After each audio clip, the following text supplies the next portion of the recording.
Wassalatu wassalamu ala rasulillahil mustafa wa ala alihi ahli sidiki wal wafa. Amma ba'd.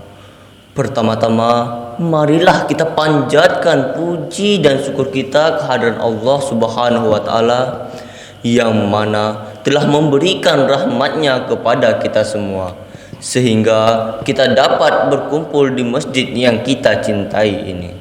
Selawat beriringan salam tak lupa kita curahkan buat baginda Nabi besar Muhammad sallallahu alaihi wasallam dengan melafazkan Allahumma sholli ala sayyidina Muhammad wa ala ali sayyidina Muhammad.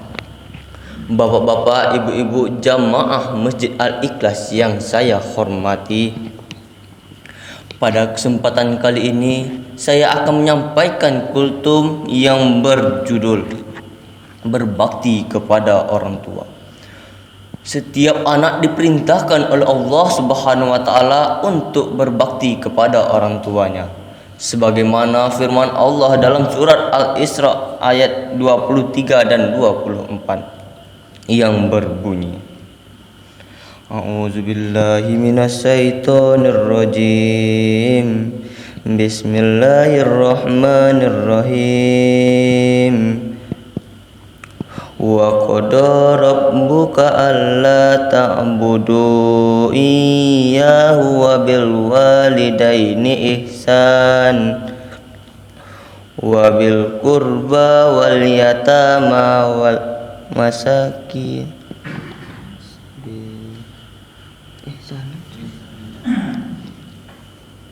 23 24 salah ayatnya Bu,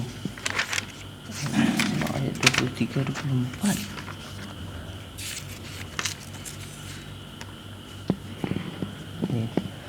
Wa qada rabbuka alla ta'budu illa iyyahu wa bil walidaini ihsan imma yablughanna indakal kibra ahadahuma aw kilahuma fala taqul lahuma qawlan karima, yang artinya, dan Tuhanmu telah memerintahkan agar kamu jangan menyembah selain Dia, dan hendaklah kamu berbakti kepada kedua orang tuamu.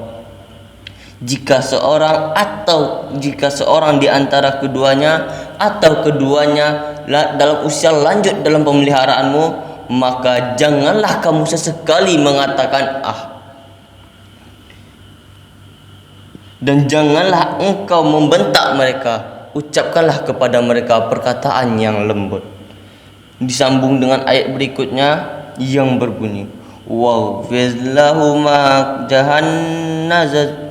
janahazu minar rahmah wa qul rabbirhamhuma kama rabbayani shaghira, yang artinya, dan hendaklah dirimu merendahkan terhadap keduanya dengan penuh kasih sayang, dan katakanlah, wahai Tuhanku, sayangilah kedua orang tuaku sebagaimana mereka mendidikku sewaktu kecil. Dari ayat tersebut dapat kita simpulkan bahwa kita sebagai anak harus berbakti kepada orang tua. Cara berbakti kepada orang tua banyak caranya bapak-bapak, ibu-ibu. Yang pertama, dengan membantu meringankan pekerjaannya. Gimana cara membantu meringankan pekerjaan? Dengan membantu atau tidak membebankan pikirannya, atau dengan cara membuat hatinya senang, itu sudah berbakti kepada orang tua, bapak-bapak, ibu-ibu. Yang kedua, dengan cara berkomunikasi kepada dia. Bapak-bapak, ibu-ibu, kalau di sini ada yang orang tuanya jauh dengan kita atau yang merantau, kita harus senantiasa menelpon dia, Bapak. Dengan kita menelponnya itu, dia hatinya sangat senang karena dia dapat mendapat kabar dari anaknya yang tercinta. Yang ketiga, dengan cara mendoakannya. Ini sudah wajib sekali bagi anak-anak terhadap orang tuanya. Karena apabila dia masih hidup pun juga dia harus mendoakan, apalagi dia mati nanti, dia meninggal, tentu lebih wajib lagi mendoakan orang tuanya. Sebagaimana contoh teladan dalam sahabat Rasulullah SAW yang bernama Uwais Al-Qarni. Uwais Al-Qarni adalah seorang pemuda yang amat teramat miskin, tinggal di pelosok kota Yaman. Suatu hari ibunya berkata kepada Uwais, "Uwais, ibu sudah terlalu tua. Ibu ingin sekali melihat Baitullah. Bisakah engkau memberangkatkan ibu ke Baitullah?" Uwais pun sekejap termenung. Macam mana gak termenung? Dari kota Yaman ke kota Mekah jaraknya sangatlah jauh.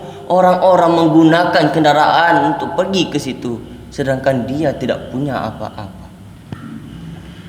Lalu dia pun mendapatkan ide, dia lalu membeli anak lembu. Anak lembu setiap hari diantarkannya ke atas bukit untuk dikasihnya makan. Tiap hari dan tiap hari digendongnya anak lembu itu ke atas bukit. Hingga lembu itu beratnya mencapai 100 kg atau setara dengan 1 ton. Lembu beratnya 1 ton, badan Uwais pun sudah sangat kekar. Jadi apa tidak mungkin lagi Uwais untuk menggendong ibunya.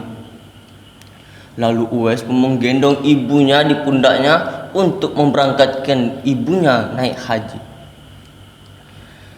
Lalu Uwais pun tawaf. Ketika tawaf, dia pun habis tawaf dia langsung berdoa di Baitullah. Uwais pun berkata, "Ya Allah, ampunilah dosa ibuku, ya Allah. Dia telah menyayangiku waktu kecil," kata Uwais. Lalu ibunya pun heran, berkata lagi, "Wahai Uwais, mengapa enggak engkau doakan saja dirimu?" Uwais pun berkata, "Dengan masuknya ibu ke dalam surga, nanti aku pun juga bisa masuk ke dalam surga melalui ridhomu, wahai ibuku." Seketika Nabi Muhammad pun juga mendengar kalimat itu. Dia pun lalu serayu berkata, "Sungguh mulia engkau Uwais," kata Nabi Muhammad. "Namamu sudah terkenal di langit, dipuja-puja oleh Allah Subhanahu wa taala." Jadi kesimpulan yang dapat kita simpulkan dari kultum singkat tadi, hendaklah kita sebagai anak berbakti kepada orang tua kita yang masih hidup ataupun yang sudah meninggal. Wabillahi taufiq wal hidayah waridho wal inayah. Assalamualaikum warahmatullahi wabarakatuh.